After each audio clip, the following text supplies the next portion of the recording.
E você? Você aí mesmo aí em casa, eu tô te vendo. Você tá cansado, deprimido, estressado, fica pensando que a vida deveria ser muito mais do que só trabalhar e pagar boletos, fica pensando em todos aqueles seus planos que você ainda não concluiu, e sendo sincero, provavelmente não vai concluir. Eu sei exatamente do que você precisa.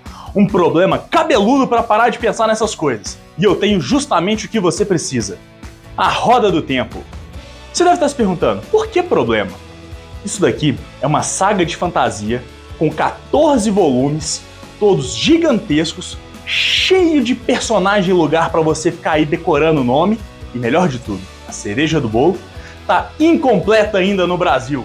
Você quer BO maior do que esse? Fala sério. Então você fica aí, porque no episódio de hoje nós vamos falar tudo sobre O Olho do Mundo, o primeiro volume de A Roda do Tempo.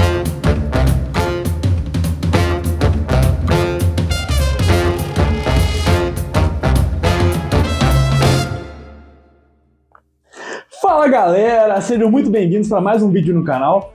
E gente, vídeo especialíssimo hoje, porque além de esse ser um vídeo sobre um livro que eu gostei bastante, vai ser o livro mais complexo que eu já fiz aqui no canal. Eu espero muito que vocês gostem, porque hoje nós vamos falar de A Roda do Tempo, mais precisamente o seu primeiro livro, O Olho do Mundo.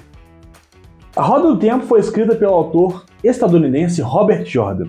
Ele começou a escrever essa aventura em 1990 e hoje ela já conta com 14 livros, mais uma prequela. Só que a publicação da Roda do Tempo foi um pouco conturbada. Em 2007, infelizmente, Robert Jordan ele veio a falecer e ele deixou sua obra incompleta. Mas para a felicidade dos fãs, Brandon Sanderson, que é um grande autor de fantasia que já era muito fã de A Roda do Tempo, acabou pegando para si a missão de concluir a história de Robert Jordan. E ele conseguiu fazer isso com um grande sucesso. Ele deu um final para os livros que acabou agradando muito os fãs. Então hoje nós temos a felicidade de ter essa obra de fantasia completa em nossas mãos. Aqui no Brasil, quem está trazendo ela para a gente é a Intrínseca, e a gente já tem 8 volumes publicados, ainda sem a data de lançamento do 9º volume. Vou contar aqui para vocês agora o meu sentimento em relação a essa primeira leitura e minhas opiniões gerais. Que belo começo! Eu acho que essa aqui é uma excelente porta de entrada para fãs de fantasia no geral, principalmente aqueles fãs que gostam mais de Tolkien, poder abraçar uma nova obra de fantasia desse escopo. Uma coisa que eu achei que o Robert Jordan fez com brilhantismo foram seus personagens. Os principais, a gente acaba conseguindo nos conectar muito facilmente com eles. A gente compra o barulho deles, suas motivações, seus medos, e a gente gosta bastante do que a gente vê na história. Mas eu acho que o que mais brilha aqui são os personagens secundários que o Robert Jordan colocou nesse livro. E quando eu digo secundários, são secundários mesmo, aqueles personagens que aparecem durante 1, 2, 3 capítulos no máximo, e depois não aparecem mais. Eles são tão vivos e interessantes e colaboram muito para preencher esse mundo, dar vida para esse mundo criado pelo Robert Jordan aqui em O Olho do Mundo. E falando sobre o mundo, ele também é extremamente interessante. Aqui a gente tem vários locais, ruínas, e os personagens acabam passando por lá, e eles acabam conhecendo um pouco mais junto conosco sobre a história do mundo. E é tudo feito de uma forma tão natural, tão bacana de se acompanhar, nada pedante, nada com flashback, realmente através de diálogos, uma pessoa contando uma história. É muito interessante e você acaba sempre ficando com aquele gostinho de quero mais, me conta mais sobre essa história. Em vários momentos do livro aqui, eu vi os personagens comentando sobre esses heróis do passado, ou então sobre grandes reinos que ruíram, e eu falava, gente do céu, eu gostaria de ler um livro só disso. Então, aqui tem muito pano pra manga, o mundo é extremamente rico e recheado desses personagens maravilhosos. Uma coisa que eu achei que ia me incomodar nesse livro aqui, que acabou não me incomodando, foi o grupo extenso de protagonistas. Aqui a gente acompanha um grupo de 8 pessoas. E todas elas têm voz, têm pensamento, e elas são bem trabalhadas e têm espaço para brilhar na história. E eu achei que isso ia acabar ficando um pouco complexo demais, sabe? Acabar dividindo a atenção entre muita gente e acabar não focando em nada. Mas, surpreendentemente, não foi o caso. Aqui a gente consegue aprofundar na medida certa em cada um dos personagens. E deixa tudo muito interessante, eu não senti nenhuma barriga durante a leitura, gostei de todos os personagens, alguns mais, outros menos, mas todos no geral acabaram me agradando. Obviamente, dentre esses 8 protagonistas, a gente tem um que se destaca, que é o Rand. E ele se destaca justamente porque, na maior parte do livro, a gente acompanha a perspectiva dele da história. Apesar de ser um livro narrado em terceira pessoa, é através dele que nós conhecemos e interpretamos essa história em sua grande maioria. Uma coisa que é extremamente importante de a gente falar, e eu acho que é importante mesmo, Tolkien pavimentou todo o futuro da fantasia na literatura, isso é inegável. E o Robert Jordan era muito fã de Tolkien. E tem vários momentos do livro que você acaba traçando alguns paralelos. Aqui a gente tem vários arquétipos, vários personagens e até mesmo tramas que elas são muito similares ao que foi apresentado em O Senhor dos Anéis, tornando em alguns momentos, até de certa forma, O Senhor dos Anéis um spoiler de O Olho do Mundo. Mas eu acho que o Robert Jordan ele conseguiu pegar esses arquétipos, essas tramas mesmo, e a gente consegue claramente identificar de onde que ele tirou e colocar um pouco do seu toque ali, transformando isso de certa forma em algo novo. Mas fique avisado, se você ler O Olho do Mundo e já tiver um conhecimento sobre O Senhor dos Anéis, você vai ver muita coisa parecida. Uma coisa que eu mencionei anteriormente eu quero aprofundar um pouco mais. Fantasia moderna.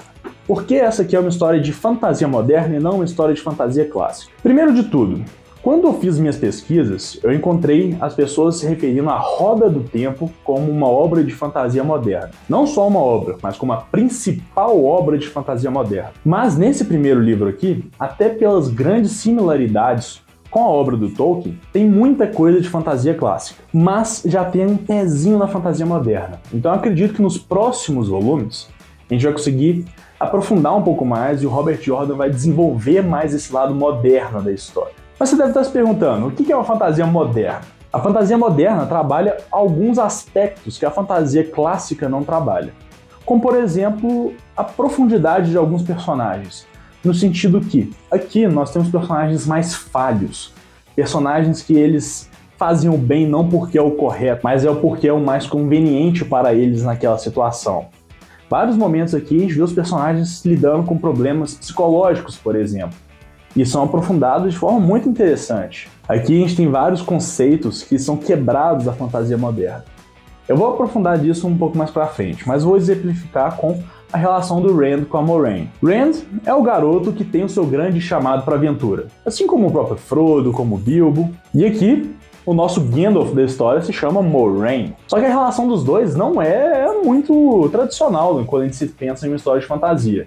Em O Senhor dos Anéis, por exemplo, a gente tem o Frodo e o Bilbo com a relação de carinho, respeito e obediência para esse grande mago, esse grande ser que tem conhecimento sobre o mundo. Enquanto aqui a gente tem o Rand e a Moiraine tendo conflitos o tempo todo. O Rand não gosta da Moiraine mesmo e desobedece ela, junto com o corpo de personagens ali no geral. Todos desconfiam dela e grande parte da obediência se dá pelo medo, não pelo respeito. Então aqui a gente tem um pouco mais de nuance entre o relacionamento dos personagens. Aqui, assim como na fantasia clássica, a gente tem uma história extremamente maniqueísta, ou seja, a gente consegue facilmente identificar quem é do bem e quem é do mal. Mas uma coisa que é interessante é que as motivações desses personagens para fazer o bem ou o mal não são tão claras assim, o que traz alguma forma de complexidade para esses personagens e acaba intrigando a gente muito mais nessa narrativa. A Roda do Tempo é uma obra tão aclamada que ganhou uma adaptação em formato de série pelo Prime Video. E sua primeira temporada foi muito aclamada, tanto que, agora no dia 1º de setembro, a gente vai ter a estreia da segunda temporada. Eu assisti a primeira temporada antes de fazer a leitura de O Olho do Mundo, e depois de ter feito a leitura, consegui notar várias diferenças. Então você pode ficar aí também, e no final do vídeo eu vou apontar várias dessas diferenças para vocês. Bem, agora eu vou entrar numa parte aqui que eu vou contar para vocês tudo que acontece nesse livro.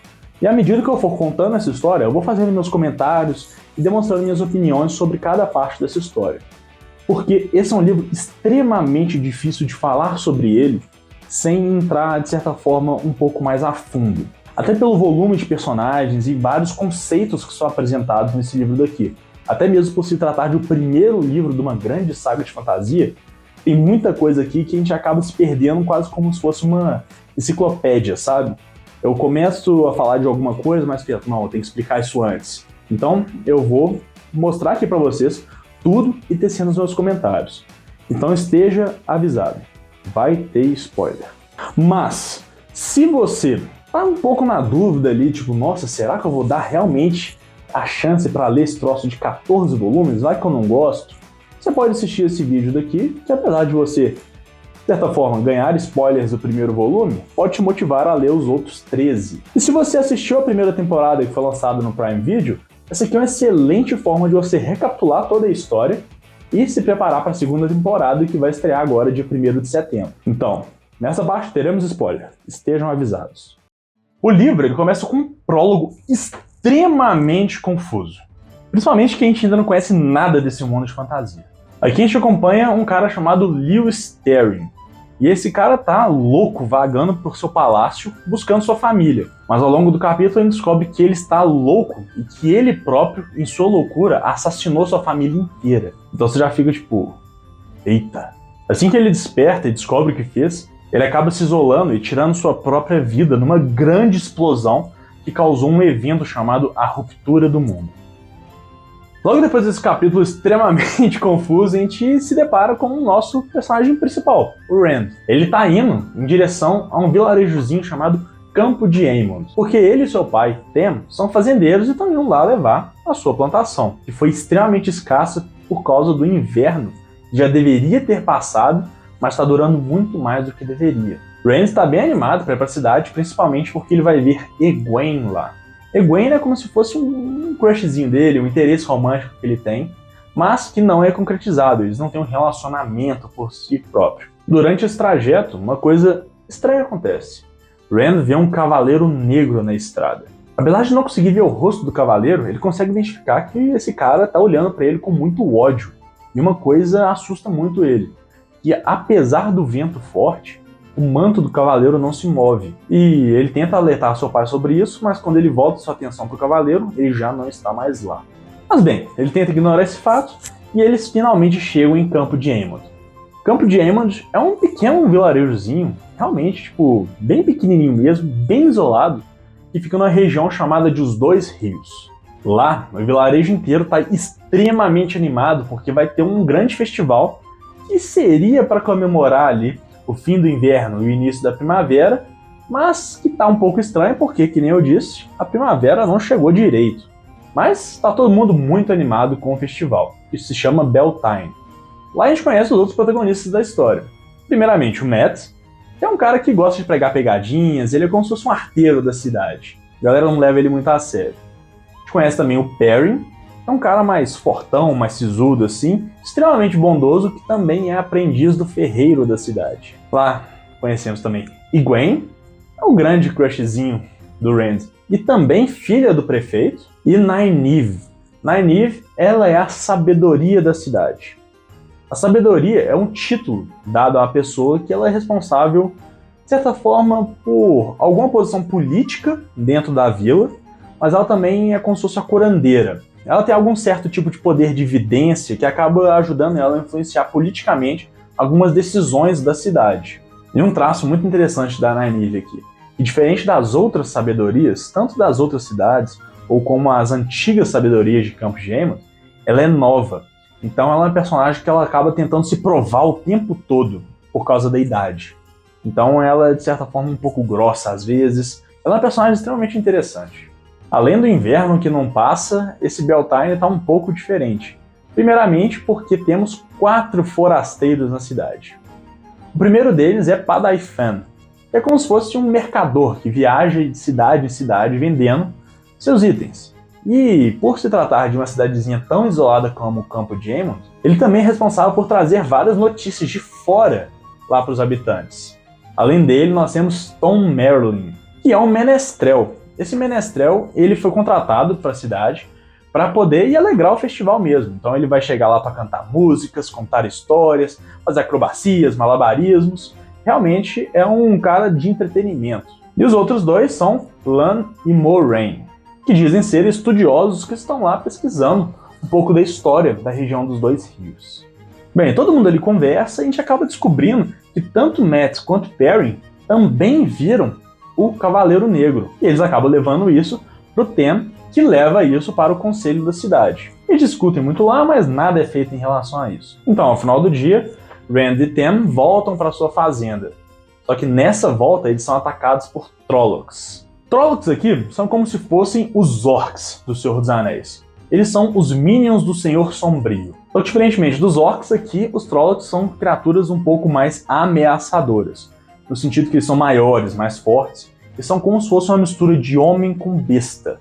Ou seja, a gente tem Trollocs que são meio homem, meio touro, meio homem, meio pássaro, meio homem, meio porco, coisas assim. Eles são figuras extremamente amedrontadoras. Mas durante o ataque, Tem pega sua antiga espada, que Rand desconhecia a existência, e consegue matar alguns dos Trollocs lá. Mas ele fica extremamente machucado com isso, então Rand consegue ali fazer como se fosse uma maca improvisada, carrega seu pai na direção da cidade para que ele seja curado. Durante o caminho, o Tem está extremamente machucado, ele acaba delirando um pouco, falando que o Rand é adotado, e o Rand fica bitolado com isso, mas de certa forma não é um mistério tão grande assim, pois desde o momento que o Rand foi apresentado, o Robert Jordan descreve a aparência dele como se fosse um cara mais alto, um cara com cabelo diferente, pele diferente do resto dos aldeões. Então a gente já consegue pegar ali uma ideia de que o Rand talvez não seja de lá. Mas isso acaba incomodando muito o Rand, mas ele releva ali no momento, né? Porque ele tá com coisas mais importantes para pensar. Chegando lá na vila, ele descobre que a vila também foi atacada. Mas felizmente a invasão dos Trollocs foi barrada por Moiraine e Len, que não são estudiosos coisa nenhuma, são uma Aes Sedai e um guardião. Aes Sedai é o nome dado às pessoas que conseguem canalizar o poder único, e esse título é dado tanto para homens quanto para mulheres. Porém, durante o evento chamado a Guerra das Sombras, foi uma grande batalha da luz contra as trevas, o Tenebroso conseguiu corromper a parte masculina do poder único, fazendo com que os Aes Sedai homens enlouquecessem. E nessa loucura, eles causaram a ruptura do mundo, utilizando o poder único de forma tão descontrolada que abalou as próprias estruturas da Terra. E essa é uma das razões pela qual as Aes Sedai são tão temidas até mesmo nos dias de hoje. Hoje, no presente da história, somente as mulheres podem canalizar o poder. E mesmo elas conseguindo fazer isso com certa segurança, as pessoas ainda têm muito medo de seres com tanto poder assim. E outra responsabilidade das Aes Sedai no mundo de hoje é de caçar os homens que acabam, que até mesmo sem querer, canalizando o poder, porque eles apresentam um risco muito grande. Então elas acham esses homens e dão um jeito neles. Depois do ataque, a gente descobre uma coisa interessante. Os principais focos de destruição são a residência dos três jovens, Rand, Mat e Perrin. E a Moiraine fala, olha, eu tô aqui porque eu sei que o Tenebroso quer um de vocês três. Então, se ele quer um de vocês, eu não posso deixar que ele os tenha. Então, nós vamos sair daqui e vamos para Tar Valon. Lá vocês vão estar protegidos e a gente pode descobrir por que o Tenebroso está atrás de vocês. Eles ficam ali receosos com a situação toda, mas concordam em ir. Pegando carona com eles, Tom também afirma, opa, vou com vocês, vocês estão indo lá para Tar Valon? Eu vou junto. E, em cima da hora, a Egwene também aparece e fala, olha, essa é a minha oportunidade de sair daqui e ver o mundo, então não vou deixar isso passar, vou com vocês. Então temos esse grupo, 7 viajantes indo em direção a Tar Valon. Mas até explorando um pouco dos mapas que são apresentados para a gente no livro, você olha lá que Tar Valon é longe pra dedéu. A gente já consegue entender como que vai ser a estrutura dessa história. Vai ser personagens saindo de ponto A para chegar num ponto B. Eles viajam, acampam muito no mato, eles estão extremamente cansados, estressados com a situação toda, mas eles finalmente chegam no primeiro local que eles podem descansar, que é Baerlon, que é a maior cidade ali da região que eles moram, e eles só escutaram falar dessa cidade. Uma coisa muito interessante de a gente pontuar é o deslumbramento que esses jovens têm quando eles veem a cidade grande. Eles falam, tipo, meu Deus, o vilarejo inteiro caberia dentro desse prédio. E eles ficam extremamente animados com isso e chegam numa estalagem que eles realmente podem descansar. Mas o descanso não é muito. Eles começam a ser atormentados por sonhos. E nesses sonhos, o Senhor Sombrio acaba visitando eles. Eles acordam todos desesperados ali com aquela coisa, conversam entre si. Todos os 3 jovens tiveram o mesmo sonho, mas eles optam por não contar para Moiraine, justamente porque eles não confiam nas Aes Sedai, que nem eles foram ensinados a vida inteira a não confiar. E durante essa exploração da cidade, a gente também conhece os Mantos Brancos, os Filhos da Luz. Os Mantos Brancos, ou os Filhos da Luz, Eles são uma instituição militar. A função primordial deles, combater o tenebroso e os amigos das trevas a qualquer custo. Falando assim até parece que eles são gente boa, né? Mas não. Eles têm uma mentalidade extremamente dogmática, o que traz um aspecto quase de inquisição para eles. Eles veem trevas e amigos das trevas em lugares onde eles não estão. Então eles são uma grande ameaça para o cidadão normal mesmo. Eles são bem estrelinha, eles andam desmerecendo todo mundo, se sentem superiores e tentam exercer uma autoridade que eles não têm. Eles são extremamente mal vistos por todo mundo, tanto pela população, pela realeza, pelos guardas e pelos nossos protagonistas também. Eles acabam tendo um desentendimento com eles, que de certa forma coloca o Rand e Mat no radar dos filhos. Para fugir de mais encrenca, Mat e Rand voltam para a estalagem para voar abaixo mesmo, não sair das atenções lá dos Mantos Brancos. Porém, eles dão de cara com ninguém mais, ninguém menos do que Nynaeve. Ela viajou atrás deles para levá-los de volta até Campos de Aemond. E aqui começa uma das subtramas do livro que eu acho muito interessante. É o conflito entre Moiraine e Nynaeve. Que ambas elas têm visões muito diferentes de mundo e elas entram em combate o tempo todo, na maior parte do tempo. Na verdade, Nynaeve entra em combate com Moiraine, que acaba sempre respondendo com muita paciência e com um ar de superioridade. Outra razão pelo qual Nynaeve e Moiraine entram tanto em combate é por causa da guarda de Egwene. Antes dos acontecimentos do ataque dos Trollocs e tudo mais, a Egwene estava para ser treinada para ser a próxima sabedoria da vila. Mas depois que ela conhece Moiraine, ela acaba se interessando muito pelas Aes Sedai, inclusive por causa do incentivo da Moiraine, falando que a Egwene, diferentemente de várias outras mulheres no mundo, tem certa, como é que eu vou dizer, mas aptidão para poder canalizar o poder único. Então fica esse embate ali de qual professor que a Egwene vai seguir. Aqui o grupo explica pra Nynaeve que, olha, não dá pra voltar, se a gente voltar, todo mundo vai morrer, então a gente tem que ir. Então Nynaeve fala, então eu vou junto. Em Baerlon, o Lan consegue identificar que tem um grande exército de Trollocs se aglomerando ao redor da cidade, que faz com que nossos protagonistas queiram sair o mais rápido possível. Eles acabam até tendo um desentendimento ali com os Filhos da Luz mais uma vez, e acaba sendo interessante, porque a gente vê um pouco mais da extensão do poder da Moiraine com isso tudo. A Moiraine ela fica gigante, mais alta que as muralhas e consegue assustar o pessoal e sair. E bem, agora o próximo destino é Ponte Branca. Para lá, eles vão pegar a estrada de Caemlyn. Mas antes de chegar em Ponte Branca, eles são atormentados e cercados por Trollocs em vários locais, o que obriga o grupo a buscar abrigo em um lugar que nem Moiraine nem Lan gostariam de passar nem perto, que é Shagar Logoth. Eles fogem para Shagar Logoth ali em grande desespero. Moiraine consegue criar uma grande barreira de fogo que atrasa a caminhada dos Trollocs e eles finalmente chegam nas ruínas da cidade. E lá eles ficam extremamente deslumbrados. E apesar de ser ruína, tudo ruína, é uma cidade que é maior ainda que Baerlon. Chegando lá, todos eles entram em uma casa abandonada, que mais parece um palácio do que uma casa, e Moiraine tem que descansar imediatamente. Ela está exausta de ter usado tanto poder, e apesar dela poder usar o poder único para curar a fadiga de todo mundo e curar as pessoas, ela não consegue fazer nada em relação a si própria.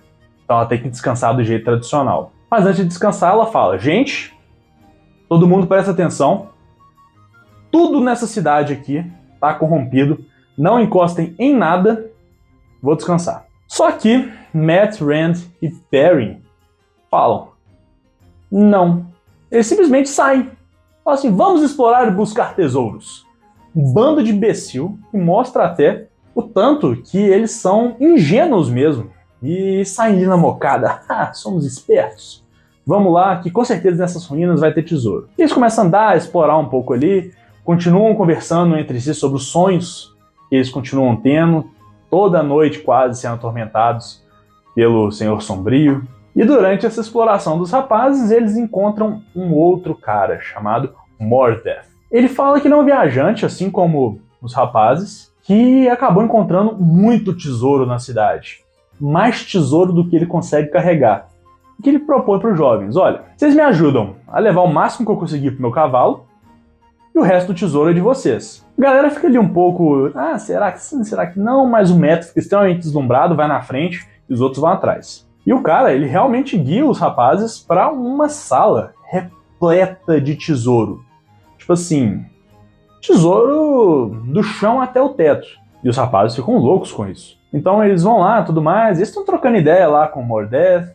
Aí o Matt acaba soltando, não, porque a gente tá aqui na cidade com uma Aes Sedai. Do nada, Mordeth fica louco. Ele meio que se infla, ocupando quase que o volume da sala inteira e tenta matar os garotos. Os garotos conseguem se desviar e conseguem fugir daquela situação, mas o Mordeth ele meio que se transforma em sombras e entra, tipo no reboco da parede, e os garotos sentem aquela coisa que não importa o quanto eles fugissem, eles continuavam se sentindo observados. Mas eles conseguem voltar em segurança para onde a equipe toda estava. Eles contam o que aconteceu. Moiraine, obviamente, dá um expor inacreditável neles e pergunta com muita ênfase: vocês pegaram alguma coisa que ele deu para vocês?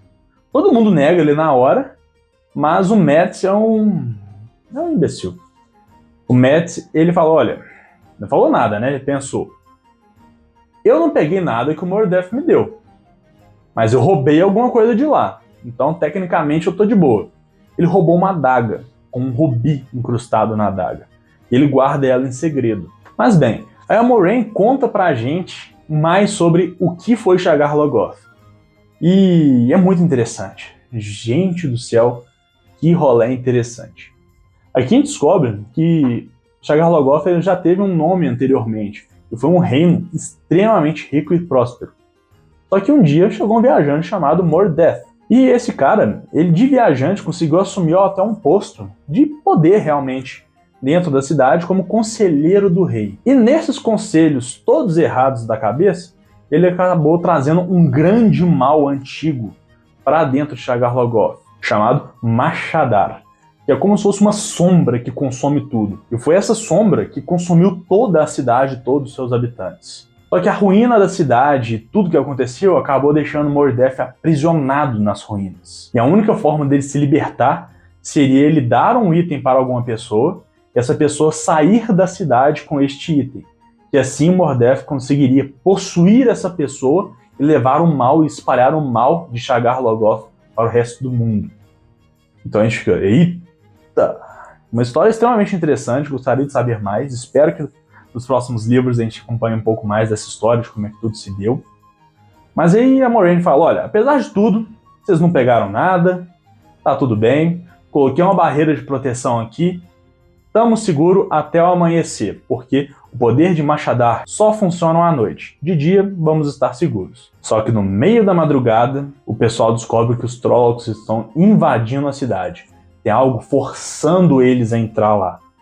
Então a galera vai ter que sair de noite mesmo para fugir dos Trollocs, senão não vai ter como. E durante essa fuga, o grupo é dividido. Essa divisão de narrativa é algo que costuma não me agradar. Primeiramente porque eu sinto que a gente acaba acompanhando várias óticas diferentes, andando em paralelo. Então a história em si não avança tanto. Mas nesse livro daqui, isso não me incomodou em nada, porque a aventura vivida pelos 3 grupos que se formaram são muito interessantes. Mas vamos falar do primeiro deles. Perrin e Gwen. Eles acabam saindo de Shagar Logoth e atravessando o rio, porque eles ficam perdidos ali numa região mais arborizada, digamos assim. Não chega a ser uma floresta, mas eles se ocultam em meio às árvores. Eles sabem que o próximo destino deles é Ponte Branca, mas eles não conseguem avançar para o sul por causa do medo dos Trollocs. Então eles pensam, pera, e se a gente for direto para Caemlyn? De Ponte Branca a gente ia para lá mesmo, então a gente pode encontrar o pessoal lá. Então eles fazem esse caminho. Durante o caminho, eles encontram os personagens mais interessantes de todo o livro. O Elia. O Elia, ele é um cara que ele é tipo um bicho do mato mesmo. Ele usa tipo uns couros, umas peles. E ele tem os olhos tipo dourados também. Que mostra que ele é um cara diferente. E ele é diferente mesmo, porque ele tem uma habilidade muito interessante que é de conversar com os lobos. Eles fazem amizade com o Elia, contam toda a história para ele, e o Elia concorda em ajudá-los até chegarem em Caemlyn, ou pelo menos guiá-los por grande parte do caminho. E mais, ele ainda diz que o Perrin tem a mesma habilidade que ele de conversar com os lobos, mas que ele não tem que se preocupar, isso não tem nada a ver com a habilidade de Amigo das Trevas, não tem nada com a habilidade de Aes Sedai, é uma outra coisa, um poder mais antigo. E uma coisa que eu achei muito interessante, esse foi um dos pontos que acabou me trazendo muita atenção para a história. Esse poder mais antigo mostra que existem outras formas de magia no mundo fora a canalização do poder único pelas Aes Sedai. Então isso abre um leque muito grande de possibilidades para a história. Isso me interessou bastante. O Perrin, obviamente, ele fica nervoso com a situação, porque ele é um cara muito simplista, ele é um cara que quer ficar na dele, não quer complicação, e descobre que agora está relacionado com poder esquisito de conversar com bicho. Ele fica não quero, e eles seguem viagem com o Elia, mesmo com essa relutância. Pelo caminho, eles encontram um grupo de latoeiros, que são tipo um bando de hippie, que fica andando por aí, buscando uma canção perdida antes da ruptura do mundo. Eles acham que essa canção vai solucionar grandes problemas que a humanidade vive hoje em dia, e eles vivem pelo caminho da folha, que é um caminho de não violência. Eles pregam isso, essa paz, até de uma forma exagerada. O Perrin, assim como nós leitores, também ficamos tipo, uai, como assim? Eles pregam que mesmo se eles forem agredidos, eles não vão revidar em hipótese alguma. Eles realmente falam assim, olha, se morrer é porque era para morrer, eu não vou pegar nenhum tipo de violência. E é realmente um pouco estranho mesmo, mas interessante por outra parte. O Elia já conhece ele, o pessoal, apesar do pessoal, algumas pessoas na verdade, ficarem com o pezinho atrás com o Elia, mas Perrin e Gwen são muito bem recebidos. Eles viajam junto com os atoeiros por uma grande parte do tempo, já que eles estavam indo em direção a Caemlyn também. Perrin continua sendo atormentado pelos sonhos e continua sendo atormentado por esse peso novo que ele ganhou, né? Sobre essa habilidade nova que ele ganhou. E à medida que o tempo vai passando, os olhos dele também vão ganhando essa tonalidade mais âmbar. Eles seguem sendo atormentados pelos sonhos e os latoeiros também trazem novidades sobre a situação toda do Tenebroso. Dizem que algumas pessoas que foram até a Praga, que é uma grande região no norte, onde fica a prisão do Tenebroso, voltaram enlouquecidas dizendo que o Tenebroso iria cegar o olho do mundo. E aí você fica, opa, peraí, eles falaram o nome do livro, isso deve ser importante. E então guarda essa informação. Eles vão seguindo a viagem com os atoeiros, a Gwen, ela fica meio deslumbrada com o negócio todo, passa a maior parte do tempo longe do Perry, ignorando o Perry, e dançando com um cara chamado Aram. E apesar de não ter rolado nada demais entre ela e o Aram, ela ficava deslumbrada com esse troço, querendo ficar dançando o tempo todo. É só música pra lá, comida pra cá, mais dança pra lá de novo. E o Perrin fica, nossa senhora, tá, vai ser difícil. Se bobear, a Gwen não vai querer nem seguir viagem, vai querer ficar aqui. Mas o momento chega e Elia, junto com os lobos, pressente um perigo se aproximando. Então eles falam, tá, está na hora de nos separarmos do grupo. Então eles vão embora, até numa forma de preservar a vida das pessoas, né, porque a gente não pode esquecer que eles estão sendo perseguidos. E durante essa perseguição, eles são capturados pelos Mantos Brancos. Sim, Mantos Brancos aparecem mais uma vez para encher o saco aqui dos protagonistas. Durante o conflito, os Mantos Brancos ali se assustam com os lobos, alguns deles morrem. Um deles mata um dos lobos, que é uma cena que você fica meio... Ai, não morre não, lobinho. Mas aí o Perrin se enfurece nisso e acaba matando 2 deles com seu machado. Mas não tem como, são presos. E por causa desse volume de lobos e do Perrin ter matado os caras com machado, eles são taxados de amigos das trevas. Então eles são aprisionados e estão sendo levados agora, até Caemlyn pelo menos, pelos Mantos Brancos. Porque lá eles serão julgados por isso, já que a comitiva dos Mantos Brancos está indo em direção a Caemlyn para ver Logain. Logain, assim como vários homens antes dele, se intitulou o Dragão. E o que é o Dragão? Dragão foi o título dado ao Lewis Terry, aquele cara lá do prólogo, você lembra? Ele combateu o Tenebroso e dizem as lendas que o dragão renascerá em um momento de grande necessidade da humanidade. Então vários homens que acabaram sem querer canalizando o poder único acharam que eles eram os grandes prometidos, mas na realidade eram só homens enlouquecendo com o poder. Então as Aes Sedai correm atrás desses falsos dragões e tentam matá-los, amansá-los, como elas falam, antes que eles causem danos demais. Logain, ele já tinha ganhado muito poder e estava causando muito estrago nas regiões do norte de Andor, fazendo com que a captura dele tivesse sido a prioridade máxima das Aes Sedai. Mas ele foi detido pelas Aes Sedai e agora estava sendo levado preso para ser julgado pela rainha Morgraine. Então, apesar de eles estarem sendo capturados, eles estão indo para o lugar que eles queriam. Então, tá ok. Cortamos agora para o nosso segundo grupo, que é Rand, Mat e Tom. Eles conseguem fugir correndo de Chaggar-Logoth. Eles acabam se deparando com um navio. Esse navio, felizmente, estava descendo em direção à Ponte Branca. Então eles conseguem ali rapidamente negociar uma passagem com o capitão. Apesar deles terem levado Trollocs até a beirada do navio, ter feito a tripulação ter que lutar com os Trollocs, eles descem rumo à Ponte Branca. Para não revelar tudo também e manter um disfarce, o Tom diz que o Rand e o Mat são aprendizes deles como menestrel. Então nesse trajeto todo, que vai durar alguns dias, o Rand e o Mat acabam aprendendo muito sobre música, malabarismo, acrobacias, e eles acabam até conseguindo divertir ali o pessoal do navio com isso. E essas habilidades vão ser muito importantes depois. Chegando em Ponte Branca, eles não encontram mais ninguém do grupo. Eles falam, vamos esperar, né? Só que não vai dar para esperar, porque lá eles são atacados por um Myrddraal, um daqueles cavaleiros negros que estavam espreitando eles lá em Campos de Aemond. Então o Tom pega todos os pertences, entrega para os rapazes e fala, vão para Caemlyn e encontrem a estalagem Bênção da Rainha. E eu vou segurar esse bicho daqui, vocês tratem de sobreviver. Vão! A cena parecida com aquela do Gandalf em Khazad-dûm, sabe? Com ele lutando com o Balrog. Tipo, ele se sacrifica para o grupo poder fugir. Então Rand e Mat saem correndo em direção à estrada de Caemlyn, rumo a Caemlyn. Vamos então para o nosso terceiro grupo. O grupo que a gente vai acompanhar a perspectiva de Nynaeve. E ela está junto com Lan e Moiraine. Obviamente, o conflito entre Nynaeve e Moiraine segue extremamente acirrado. Elas não se gostam em hipótese alguma, mas eles seguem a cavalo rumo à Ponte Branca. Eles seguem praticamente o mesmo caminho que o Rand e os outros, só que a pé eles não chegam a tempo. Então eles chegam alguns dias depois que o ataque do Myrddraal aconteceu. Então eles acabam lidando com uma decisão. Ou a gente vai atrás dos dois rapazes que foram em direção a Caemlyn, ou então a gente pode ir atrás do outro rapaz que está mais ao norte. Como Rand e Mat já estavam indo em direção a Caemlyn, esse grupo vai atrás do Perrin. Se aproximando de onde o Perrin está, ele vê que eles estão presos. Então eles acabam elaborando um plano para vencer ali os Filhos da Luz, sem matar ninguém, mas libertando os garotos. Então Egwene e Perrin se juntam ao grupo de Nynaeve, Lan e Moiraine. Esse grupão já está junto de novo. Voltamos agora para Rand e Mat.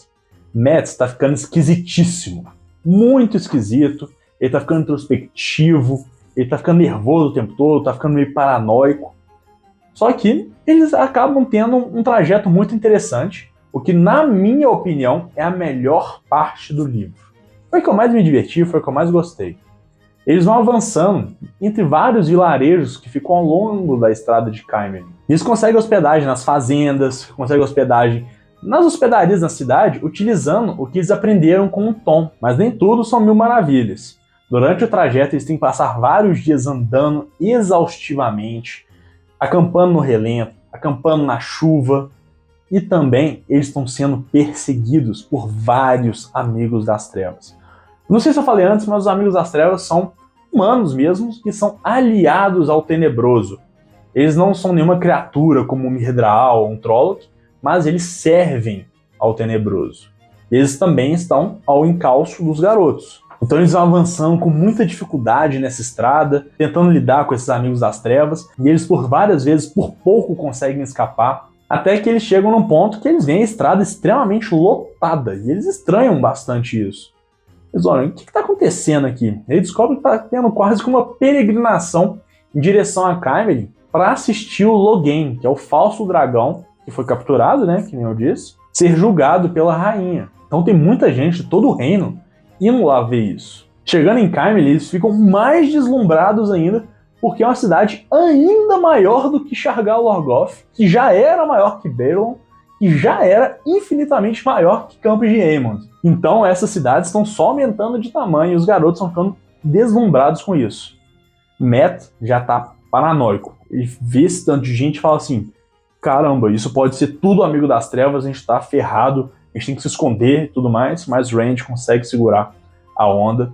Ele já viu que o Mat estava com a adaga, ele descobre que o Mat está com a adaga e já fica um pouco receoso em relação àquilo, porque toda hora o Mat está segurando essa faca maldita, ele não dorme sem a faca, ele anda o tempo todo com a mão no punhal, então o Rand já fica assim, olha, isso tá esquisito aqui. E chegando na cidade, eles conseguem ver ainda mais que tá tendo tipo uma segmentação política lá dentro, que eu acho muito interessante. As pessoas que estão vestidas de branco, elas representam oposição ao governo da Mograine, enquanto as pessoas vestidas de vermelho, que são de certa forma minoria, são a favor. Grande parte dessa insatisfação é por causa de Elaida, uma Aes Sedai que é conselheira da rainha. As pessoas não gostam mesmo das Aes Sedai, mas a cidade está maluca por causa do Logain que está chegando. Então os rapazes conseguem localizar a estalagem lá, a bênção da rainha, e encontram o dono da estalagem. Eles conversam lá, tudo mais, contam a história, até porque quando eles chegam, o dono da estalagem identifica os pertences do Tom e dá um quarto para os meninos lá. Ó, fica aí, e a gente acaba conhecendo um pouco mais da história do Tom. É uma história muito interessante.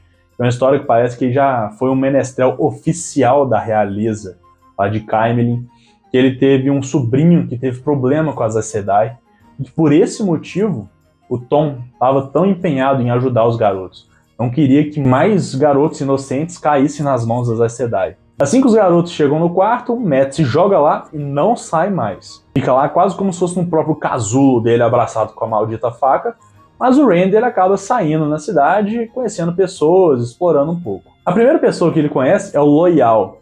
Loial é um Ogier. Ogier parece que é uma raça nesse mundo que, de certa forma, ele se parece um pouco com o Trolloc, porque ele é um ser maiorzão, tudo mais, um pouco bestializado. Mas ele é extremamente inteligente, conversa e tudo mais. Ele é responsável, na verdade, a raça dele é responsável pelas construções que duraram através da ruptura do mundo. As construções mais impressionantes daquele mundo foram feitas pelos Ogier. E o Randy conversa com ele e tudo mais, e o Ogier já fala assim, olha, quando você seguir viagem, eu quero ir com você, porque eu consigo sentir no padrão tecido pela roda do tempo, você é um ponto como se fosse um nó que tudo gira em torno de você. O Randy fica tipo, eita, tá bom, pode vir. Os dias se passam e o grande momento que toda a cidade estava esperando finalmente acontece, que é a chegada de Logain. O Randy, ele acaba ficando interessado, tipo, poxa, vou lá ver esse tal de Logain aí. Então ele sai, só que na multidão toda ali ele consegue um espacinho para ver. Só que nesse espacinho, uma outra figura consegue enxergar ele. Um mendigo todo em farrapos que depois a gente descobre que é Paraifan. O mesmo vendedor lá de Campo de Aemond que aparece lá em Baelon de novo. Ele meio que tenta avançar em cima do Rand e o Rand sai correndo, tal, se esconde, consegue despistar. Então ele tenta localizar um outro local para ele poder ver a chegada do Logain. Ele vê um muro alto ali, que não tem ninguém por perto, escala o muro e começa a ver. E chega aquela comitiva gigantesca andando pela cidade, com o Logain enjaulado que nem um bicho, com um mini exército de Aes Sedai em volta dele tentando conter o poder. E o Logain, mesmo numa distância inacreditável, consegue olhar pro Rand e consegue dar uma gargalhada. E isso eu achei tipo, eita, tem coisa aí. Mas beleza, a comitiva vai, passa, aí o Logain ele desaparece dentro das muralhas do castelo. No que o Logain desaparece, começa uma das partes mais hilárias do livro pra mim. E numa árvore do lado do muro que o Rand tá, ele escuta uma voz, se assusta e cai. Antes mesmo de se levantar, ele consegue ver quem que conversou com ele. E não é ninguém mais, ninguém menos que a princesa e o príncipe de Andor, Elayne e Gawain. Ele acaba fazendo amizade com os dois e acaba sendo bem interessante. A Elayne, ela acaba desenvolvendo tipo uma quedinha pelo Rand. E é uma coisa que a gente tem que falar aqui também, porque por onde o Rand passa, ele arrasa corações. Todas as mulheres querem ficar com ele, uma coisa até esquisita. Mas ela desenvolve interesse pelo Rand. Quando os guardas chegam e falam assim, quem é esse estranho aqui no jardim pessoal dos príncipes de Andor? A Elayne, ela fica, não, pera, amigo nosso, ele tá aqui é nosso convite. Não precisa prender não, mas prende. E leva o Rand pra ter uma audiência com a rainha. Lá o Rand, ele acaba conseguindo explicar certinho, tipo assim, olha, foi um acidente, eu não queria isso e tal. E a rainha, ela acaba liberando ele, mas a Elaida, a Aes Sedai, conselheira, ela fala assim, olha, eu gostaria que esse moleque ficasse, porque eu prevejo que ele causa distorção no padrão da roda do tempo. Mas não tem motivo legal pra ele estar lá, então ele é dispensado. Aí o Rand fica pensando, puta merda, O meu plano era andar de boa, voar baixo sem chamar atenção. Eu simplesmente caí dentro da casa, basicamente, da princesa de Andor, fui levado como prisioneiro para a rainha e agora eu vou sair pelo portão principal do castelo. Consegui fazer certinho sim.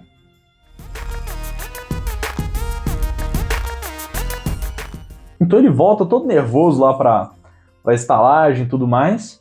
E quando ele chega lá, quem tá esperando por ele?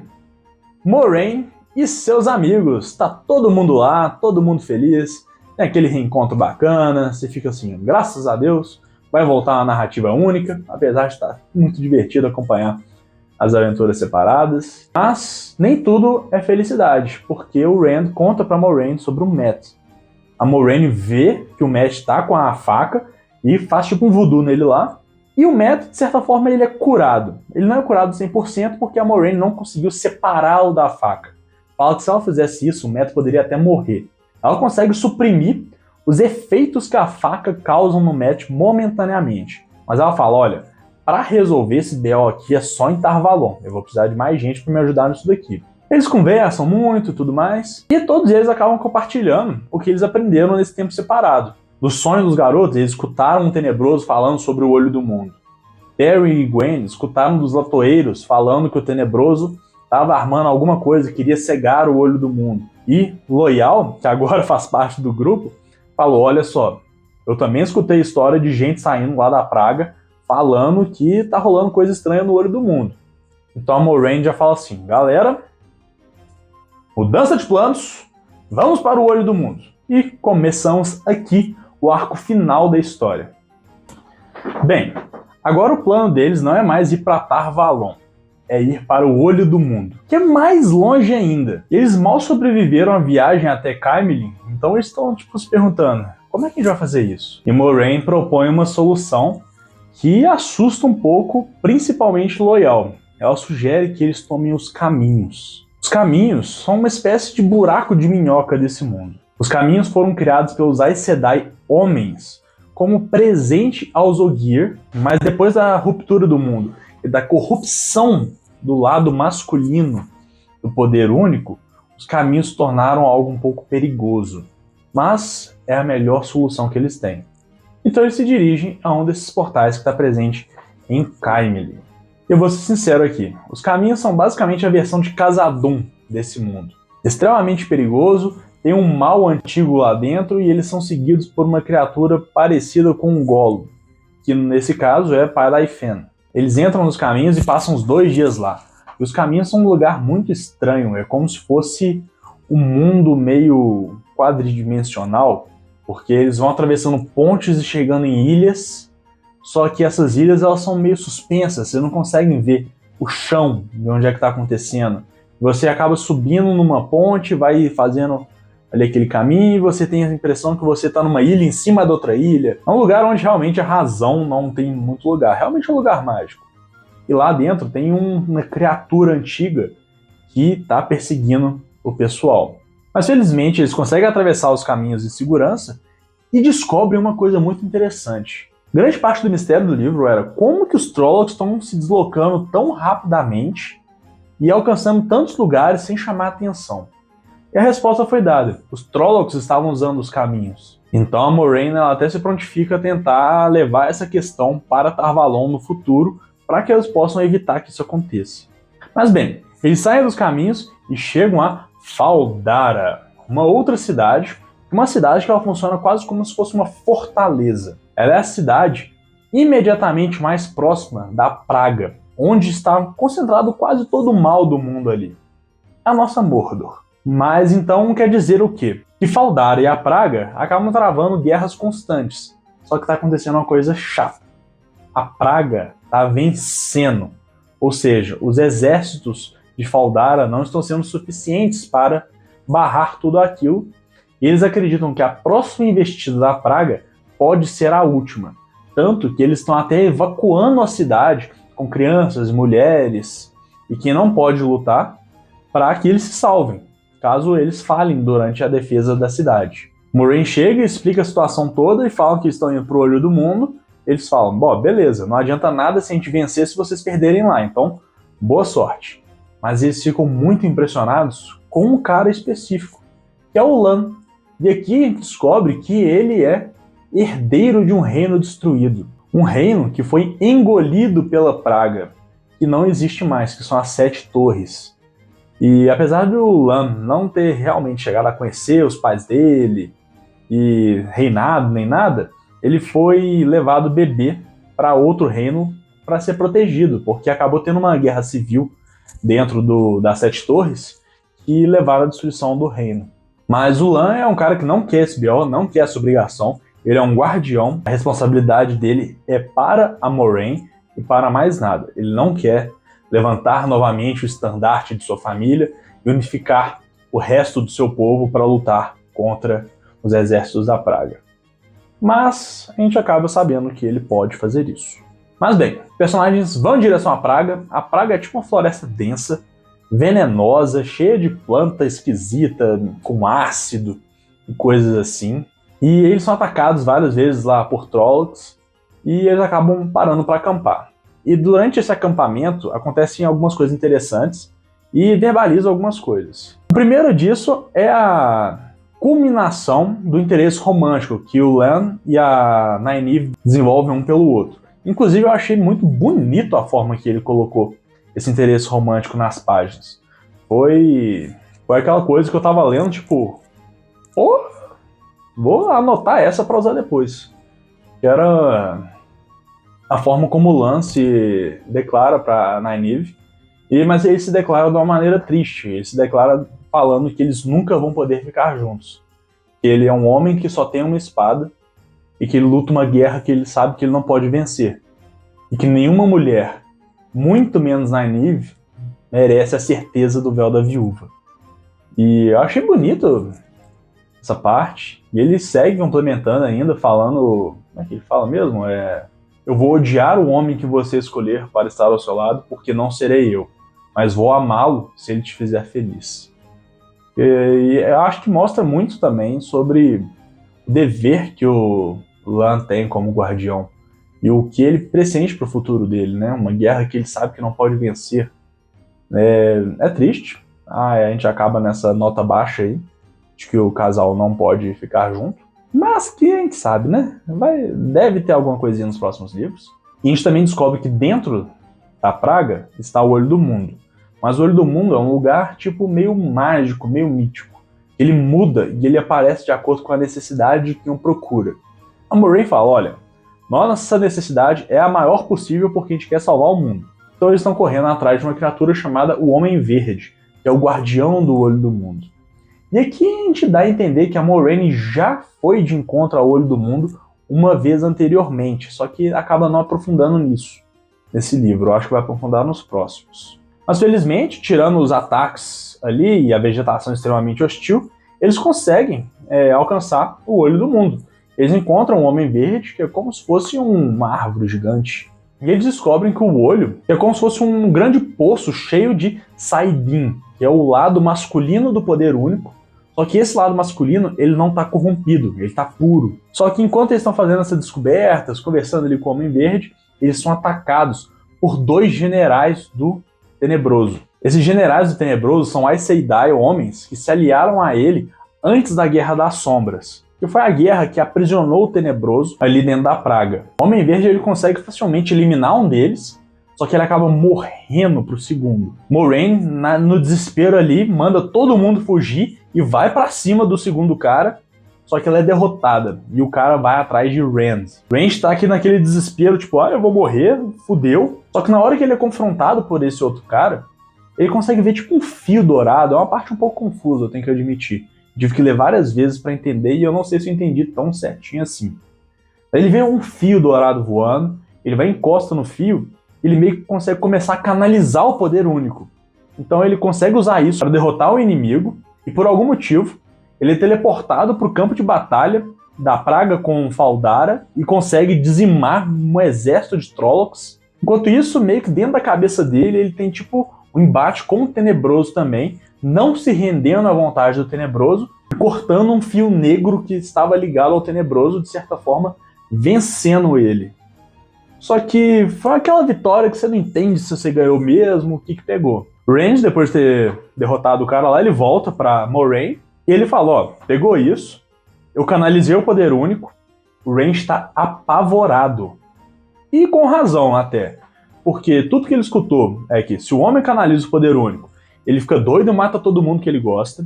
2, ele viu como que um homem que canalizava o poder único foi tratado pelas Aes Sedai, que ele é um bicho. E 3, ele ficou com medo por causa daquele sobrinho do Tom, que foi amansado pelas Aes Sedai e acabou tirando a própria vida. Então ele fica extremamente assustado com isso. Então ele, o Lan e a Moraine acabam concordando ali em não contar pro resto do pessoal o que aconteceu. E fica por isso aí. Eles voltam pro Olho do Mundo e veem que o poço está todo vazio agora. E lá eles encontraram 3 itens. Um selo quebrado, o estandarte do antigo dragão, aquele mesmo cara que a gente viu no prólogo do livro, e uma trombeta. E essa trombeta, a gente até escutou um pouquinho sobre ela ali, que ela seria capaz de liderar heróis da Era das Lendas de volta para lutar contra as trevas, coisa assim. E essa trombeta deve ser levada para Ilian, que é onde eu acredito que vai se passar o próximo livro, já que o próximo livro se chama A Grande Caçada. E a gente descobre, lá naquele navio que o Tom, o Randy e o Matt pegaram, que lá em Ilian iria acontecer esse grande evento chamado A Grande Caçada. Eles voltam para Faldara e o Randy decide tomar viagem sozinho, porque ele tem medo do que ele pode fazer com os amigos caso ele enlouqueça. E o livro termina com a Moraine escutando secretamente a despedida dele com a Egwene. E a última frase do livro é Moraine sussurrando para si mesma: profecias serão cumpridas. Dragão renasceu. Eu fiquei até arrepiado com esse final, achei bacana, eu gosto quando termina umas frases de efeitos assim. E assim a gente conclui a história do livro. Eu achei muito interessante, tem muito pano para manga para acontecer, vários mistérios que a gente ainda não pegou 100% do que eles são, e me deixou muito instigado a ler os próximos volumes. Que nem eu disse, o livro não teve nenhuma barriga, eu achei que ele fluiu super bem, apesar de ser 800 páginas. É um livro que ele apresenta muitos conceitos, e nem todos são apresentados muito bem. Só que lá no final do livro, nas últimas páginas, tem um grande glossário. Nesse glossário, ele acaba até explicando melhor do que durante a narrativa alguns daqueles conceitos. Então, se você está vendo alguma coisa ali que você não entendeu direito, você pode ir lá no glossário e você vai ter uma resposta melhor. Agora eu vou fazer um breve comentário sobre a série e como que ela adaptou certas partes do livro para pior e para melhor, e depois fazer o encerramento. Bem, a série da Prime Video, eu acho que ela fez um excelente trabalho de adaptação, apesar de ter cometido alguns erros crassos. O primeiro erro crasso que eu acho que acontece no livro é o Tom. Tom quase não aparece na série, enquanto que no livro ele é parte crucial da jornada, até mais ou menos ali 70% do livro. E eu acredito que ele tenha sido meu personagem favorito nessa história toda. Então eu achei muito estranho terem cortado o Menestrel. Ele aparece em uma das cidades que o Randy e o Matt passam pelo caminho até Caemlyn, mas é muito breve. Outra coisa, Caemlyn não aparece na série. Eles trocam Caemlyn por Tar Valon. Então aqui na primeira temporada a gente já tem os rapazes indo para Tar Valon, encontrando com uma renca de Aes Sedai diferente, acontece um monte de coisa. Então ali a geografia ficou mexida em relação ao mundo da série com o mundo do livro. E eu achei meio estranho. Eu acho que eles pegaram acontecimentos do segundo livro e trouxeram aqui para o primeiro para tentar dar uma agilizada nas coisas. Então eles misturaram Caemlyn com Tar Valon. Também foram cortados personagens muito interessantes, como o próprio Elia, a Elaine, que é a princesa, a Morgraine, a Elaida. São personagens que eu achei muito interessantes durante a aventura, que não são nem mencionados na série. E principalmente o Elia, ele fez muita falta pro próprio crescimento pessoal do Perry, eu acredito. Mas, se não me engano, já teve um casting já para ele aparecer agora na segunda temporada. Vamos ver como que eles vão encaixar ele na história agora. Outra coisa que foi muito diferente foi o Matt. O Matt, ele não segue junto com o resto da equipe para Faldara. Ele fica em Tar Valon na série.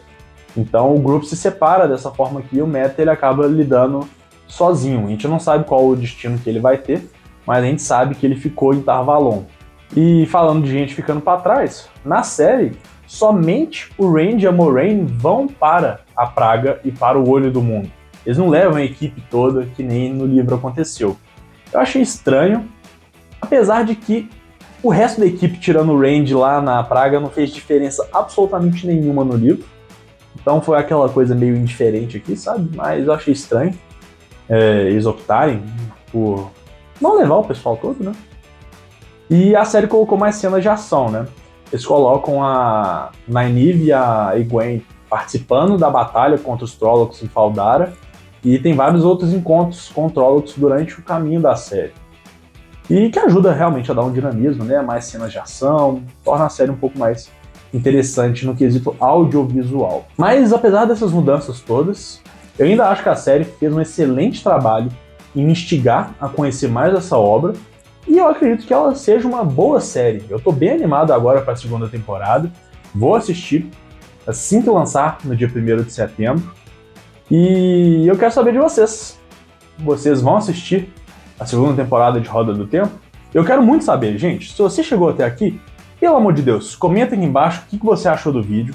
Me fala aí se você gostou desse formato mais longo. Esse vídeo deve ter ficado enorme, mas foi um vídeo que eu queria muito fazer e fazer ele bem feito para vocês.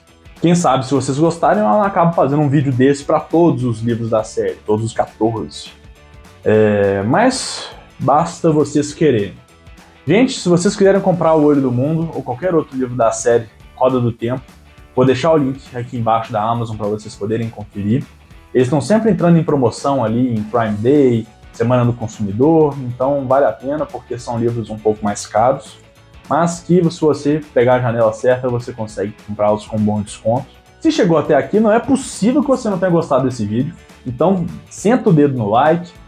Se não é inscrito, se inscreva no canal, porque aqui a gente está trazendo conteúdo de qualidade sobre o mundo da literatura, sobre o mundo dos quadrinhos, e eu estou sempre tentando trazer conteúdos de mais e mais qualidade aqui para vocês. Bem, gente, o vídeo fica por aqui, e até a próxima!